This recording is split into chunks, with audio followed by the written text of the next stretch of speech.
La stratégie, c'était de le garder à distance. Je sais pas pourquoi, je le laisse rentrer sur moi. Et c'est là où il me met son crochet à la tempe. Boum.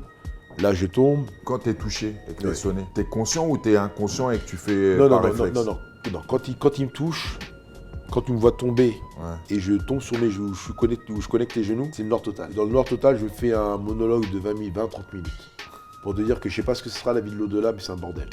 Parce que de visu, c'était 2 secondes ou 2 centièmes de ce que tu veux. Et au moment où je tombe, c'est un dialogue de 20 minutes. Et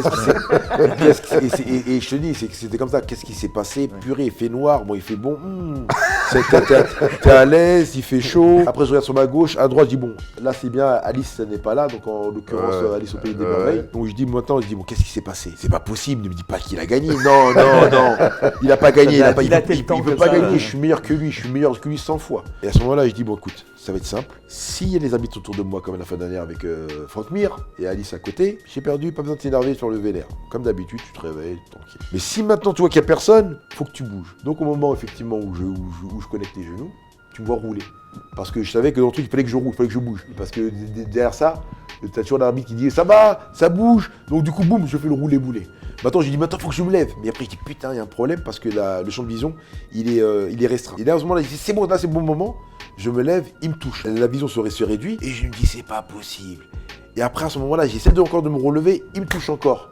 Et à ce moment-là, j'ai fait non, c'est pas possible, c'est chaud. Et à un moment donné, il dit non, faut que je bouge, faut que je feinte. Et puis à un moment donné, vous me voyez en train de faire des mouvements comme ça, tu vois, pour éviter, comme si j'étais en train d'éviter les coups. Quoi. Pour moi, quand je fais le mouvement, mais je suis super rapide, je suis pas tu vois, je suis là, waouh, je suis trop rapide, touche pas au foiré. Et après, donc, bien sûr, je me relève, et là, maintenant, je dis, c'est bon, je me relève. Et puis, à ce moment-là, je vois qu'il est essoufflé par l'excitation et l'adrénaline.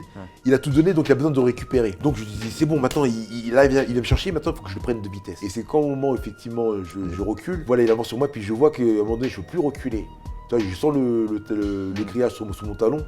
J'envoie le crochet large et après je dis putain il est encore là et puis il essaie d'avancer un uppercut et puis là je lui envoie moi l'uppercut et là je le vois tomber mais quand je le vois tomber moi je me dis il essaie de me faire un takedown et je dis c'est quoi ça en plus il me fait un takedown sans enculé et donc maintenant je saute toi pour sprawler mais encore je ne même pas je fais le saut de l'ange tu vois je me retrouve au-dessus de lui je vois ses yeux et là tu mets coupé en marteau je dis putain il est KO puis je fais l'arbitre et après je dis l'arbitre réagit pas après je dis bon ah ouais, tu m'as fait ça tout à l'heure. Et là vraiment, c'est vraiment l'orgueil. Je dis, écoute, tu sais quoi? Je vais pas faire la même erreur et je vais finir enfoiré. Et là, je lui mets donc 1, 2, 3. C'est un des plus gros coming out. Coming out, je suis pas sûr. Non, comeback. Comeback. Coming out, après peut-être.